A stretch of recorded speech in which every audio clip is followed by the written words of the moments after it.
So I went to see Andrew Lloyd Webber's Cinderella in London, and I have so many thoughts.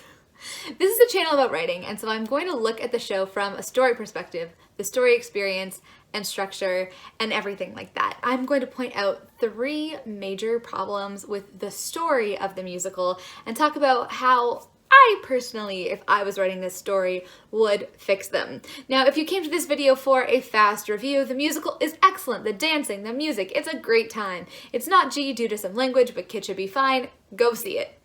Now, let's talk about the story. There will be spoilers.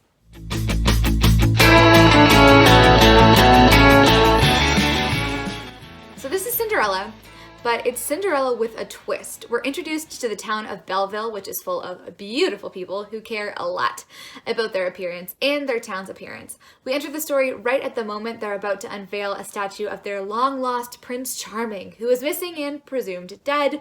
When they unveil the statue, it's been defaced, and Belleville loses the prize for most beautiful town, and everyone blames Cinderella, who did deface the statue. So Cinderella and Prince Charming's little brother Sebastian, a much more awkward, sweet, humble, but supposedly unattractive, but he's very attractive. They're great friends, and they're secretly in love. So since the Belleville lost the prize, they're going to lose tourism money, and the Queen says the way to make up for this is a royal wedding. Thus, there is a ball to find a wife for Sebastian. Cinderella goes to the godmother, who is a plastic surgeon. She trades her mother's necklace, her only remaining relic of her mother, for the opportunity to be made temporarily beautiful. At the ball, Sebastian doesn't even recognize Cinderella. This breaks her heart, and Sebastian ends up getting engaged to one of the stepsisters. The next day, just before Sebastian marries the stepsister, Prince Charming shows up, announces that he's gay, and introduces his fiancée. This means Sebastian is free. Meanwhile, Cinderella is heartbroken. She wanted to break up the wedding, but she heard the wedding bells that were ringing for Prince Charming's marriage, and she thought Sebastian was married, so she's about to flee Belleville, and then Sebastian catches her just in time. They confess their love, and there we go. So, let's start out. I adored this musical. I want to make that very clear. I was in, shall we say, an interesting emotional place when I saw it. It was the day after I got to London from Crete, and this musical, hit my heart. I adore the music to this musical. More in the second act than the first, because the first seemed weirdly repetitive, maybe a little bit, but literally it doesn't matter. This is now my most played album on Spotify. Do we even have to talk about the story? Could we just talk about the music? Bad Cinderella, I Know I Have a Heart, Marry for Love, I love it all. Total gold, most played album on Spotify. I adore it. This might be my favorite musical, if only the story was just a little bit better. And that's the sad part, because they could have fixed the story. I think there are small things that you could do to really make this story better. Because the issue with the musical was that I loved the music, and I loved the music. I loved the music. I loved the whole setting. I loved all of it. And I have a big list of things that I loved at the end. Issue coming that when it got to the end, I didn't feel that overwhelming, happy, woohoo feeling that you usually feel from a satisfying story. And I want to talk kind of about what the problems that I saw there that were in the story, and how they could, coming from a non-expert who's never written a musical and knows completely nothing, but has studied a lot of story structure, how I would maybe fix them. There isn't a full subplot that literally makes no sense, has no consequences, and goes nowhere. There's a scene somewhat right before the royal ball where the stepmother goes to the Queen, and they sing this song, and it's called I Know You. Now, what I've gleaned from this is that in the past, stepmother and Queen were in a they were strippers or something together? I don't know. That's the problem. They don't tell us what it is. She's just I know you, and then that's it. The lyrics were kind of hard to understand. I literally had no idea what was happening. I actually looked up the Wikipedia article in preparation for this video, and there were some things that I was oh, that's what was happening? But basically, by the end of the scene, it's not even very clear while you're watching the show. And I will give the caveat that like I had the worst seat in the theater. Right, here's the stage.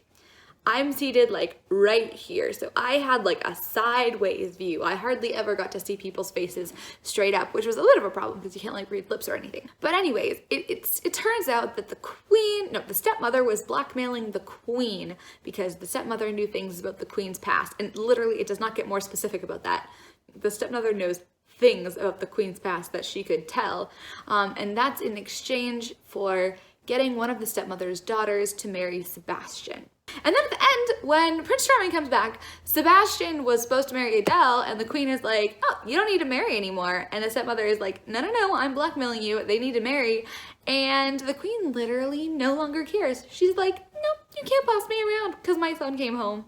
So now I don't care. Like it was a subplot that went nowhere and fully made no sense. How do we fix it? Option number 1, take it out entirely. That had nothing to the story. It was weird. She could have just picked the stepsister without there being a blackmail arrangement. Like the fact that she just kind of is like, yeah, tell everyone. It's like, what changed? Yeah, your son came home, but like nothing's changed about your past.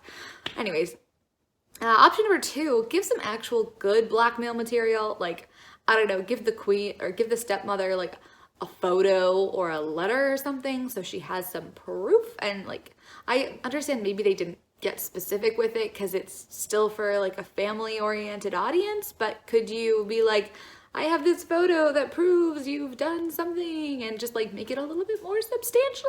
I don't know.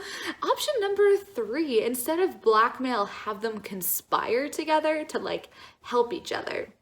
Like the queen is worried no one will want to marry Sebastian or something like that, because at the beginning actually people don't like Sebastian, and then somewhere in the middle when he's getting married they're all like, well, I don't really like him, but I want to be a queen. So yeah, so maybe the stepmother could offer to guarantee that Sebastian marries, something concrete, you know, not hinted at, concrete, mutually beneficial. For my like full fix of the story, let's say we're going with option 2 for now though, that there's some really good blackmail material that the stepmother has, and the queen is like super scared of this getting out, okay? Cinderella and Sebastian's character changes could be better, specifically Cinderella's. Okay, so Cinderella is definitely an outcast. That is made very clear.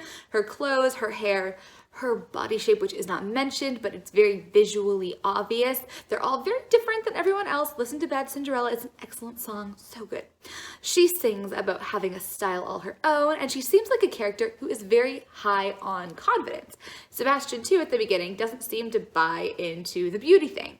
So then the question comes, why the hell does Cinderella go to the godmother to change her appearance in the first place? So her character arc is meant to go like, I think is meant to go like this. Like she starts up here.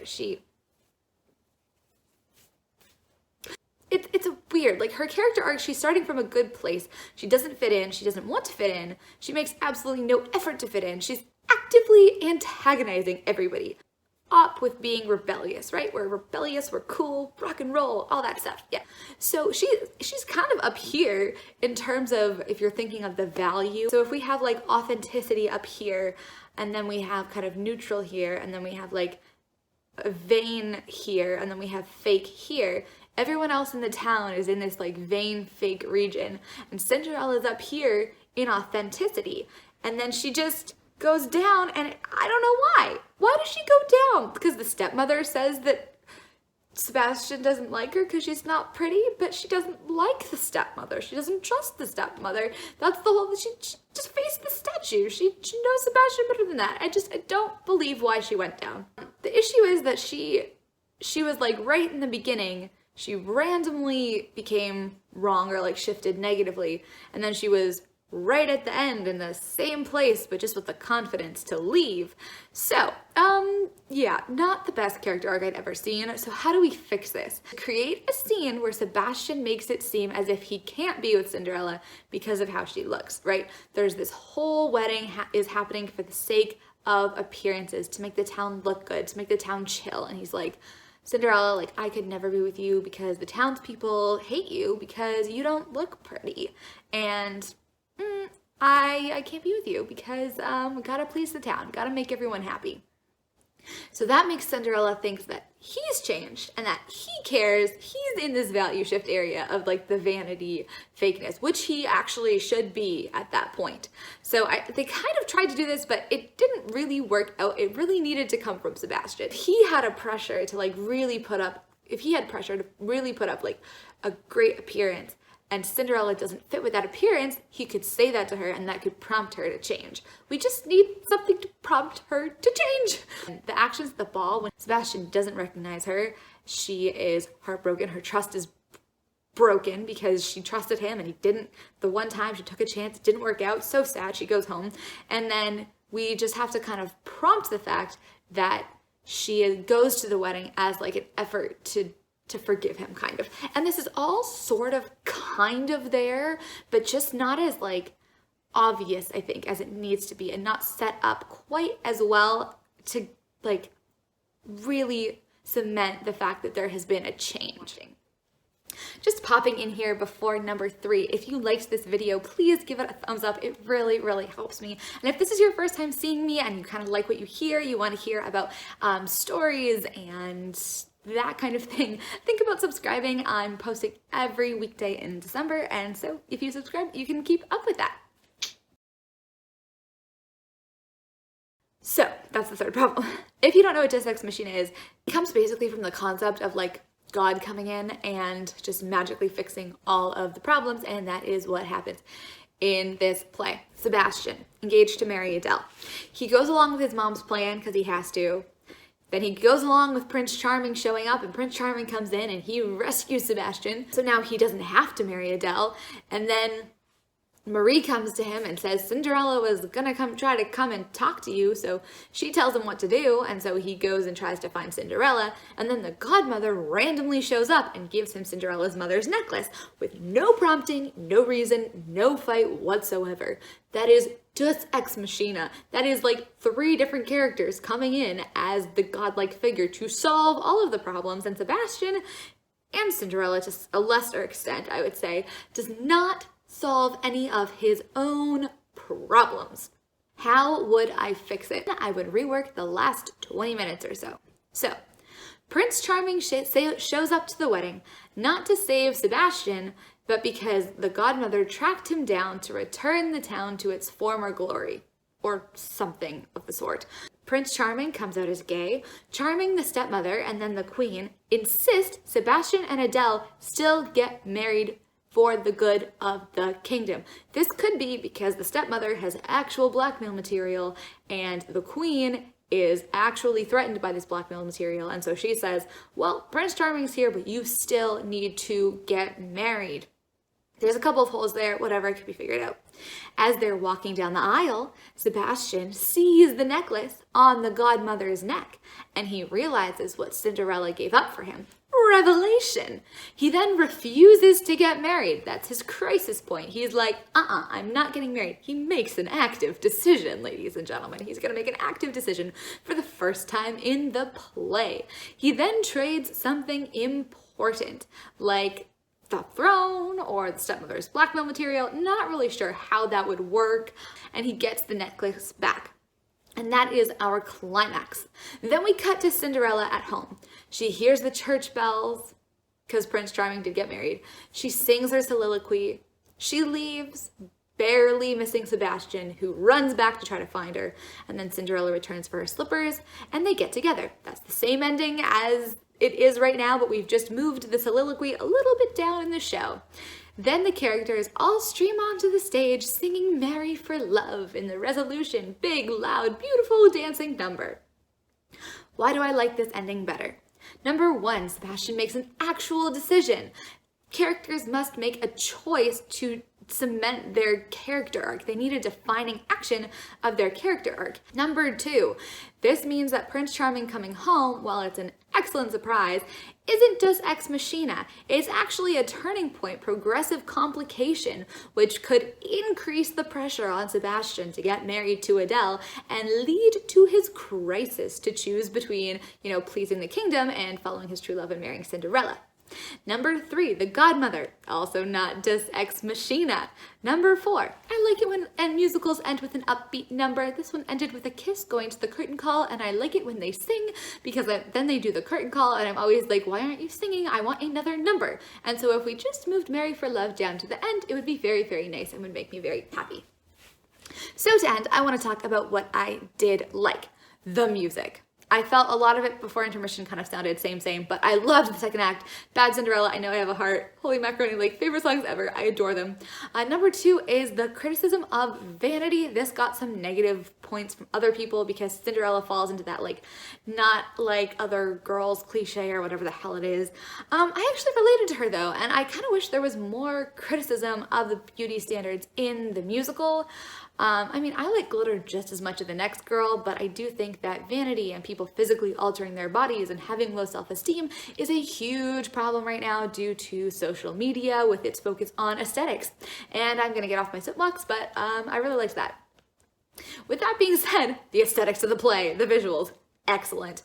Carrie Hope Fletcher, freaking amazing. Sebastian, incredible. All the dancing, all the movement, it was heartwarming, beautiful, captivating. It was amazing.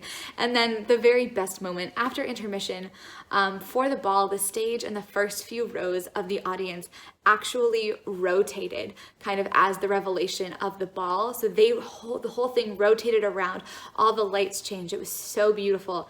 And I was just in awe.